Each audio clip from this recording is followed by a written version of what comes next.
Patriot മമ്മൂട്ടിയും മോഹൻലാലും ഒന്നിക്കും എന്നുള്ളത് മാത്രം മതി ഇതിന്റെ ഏറ്റവും വലിയ ഹൈലൈറ്റ് ഇത് തന്നെയാണ്.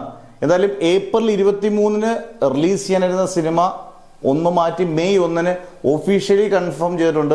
അതും മമ്മൂട്ടിയുടെയും മോഹൻലാലിന്റെയും പേജുകളിലൂടെ. എന്നാൽ ഏറ്റവും കൂടുതൽ ആഘോഷിക്കുന്നത് മമ്മൂട്ടി മോഹൻലാൽ ഫാൻസുകാരായിരിക്കും. മമ്മൂട്ടി മോഹൻലാലിനെ ഇഷ്ടപ്പെടുന്നവർക്കെല്ലാം അടിച്ചു പൊളിക്കാനുള്ള ദിവസങ്ങളാണ് ഇനി വരുന്നത്. കാരണം ഇപ്പോഴത്തെ ഒഫീഷ്യൽ കൺഫർമേഷൻ ആയിട്ടില്ല, ഇപ്പോഴത്തെ രീതി അനുസരിച്ച് പേട്രിയോട്ടിന്റെ ട്രെയിലർ ലോഞ്ച് ചെയ്യാനായിട്ട് മമ്മൂട്ടി മോഹൻലാൽ 2 തിയേറ്ററുകൾ വരുന്നു എന്നുള്ളതാണ് ഒഫീഷ്യൽ കൺഫർമേഷൻ ആയിട്ടില്ലെങ്കിൽ ഒരു 90% ഇപ്പം പറഞ്ഞിരിക്കുന്നത്. എന്തെങ്കിലും മാറ്റങ്ങൾ ചിലപ്പോൾ ഉണ്ടായേക്കാം. മമ്മൂട്ടി തൃശ്ശൂരിലെ രാഗം തിയേറ്ററിൽ വരുമ്പം മോഹൻലാൽ എറണാകുളം കവിത തിയേറ്ററിൽ, ഈ രണ്ടിടത്തെയും ഏറ്റവും ടോപ്പ് തിയേറ്ററിൽ ഒന്നാണ് ഈ 2 തിയേറ്ററിൽ വരുന്നത്. എറണാകുളം കവിത വളരെ പോപ്പുലറാണ്, അവിടെ മോഹൻലാൽ എത്തുന്നു.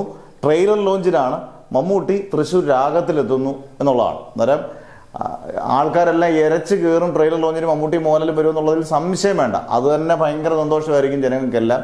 ഇത് വളരെ അപൂർവമായി കിട്ടുന്നതാണല്ലോ. പിന്നെ രണ്ടാമത്, ഇപ്പം സോഷ്യൽ മീഡിയയിൽ 2 പേരുടെ ഇന്റർവ്യൂ 2020 സമയത്ത് പോലും നമ്മൾ മമ്മൂട്ടി മോഹൻലാൽ ഇരുന്നൊരു ഇന്റർവ്യൂ നമ്മൾ കണ്ടിട്ടില്ല. 2 പേര് അപ്പുറത്തും ഇപ്പുറത്തും ഇന്റർവ്യൂ ചെയ്യാൻ. ഇപ്പം പേളിമാണി ഒഫീഷ്യലായിട്ടുണ്ട്, പേളിമാണി ഷോയിൽ മമ്മൂട്ടി മോഹൻലാലും പേട്രിയോട്ടിനോട് അനുബന്ധിച്ചുള്ള ഇന്റർവ്യൂവിന് വരുന്നു. അല്ലാതെ ചിലപ്പം 1-2 ചിലപ്പം ഇന്റർവ്യൂടെ കാണാം.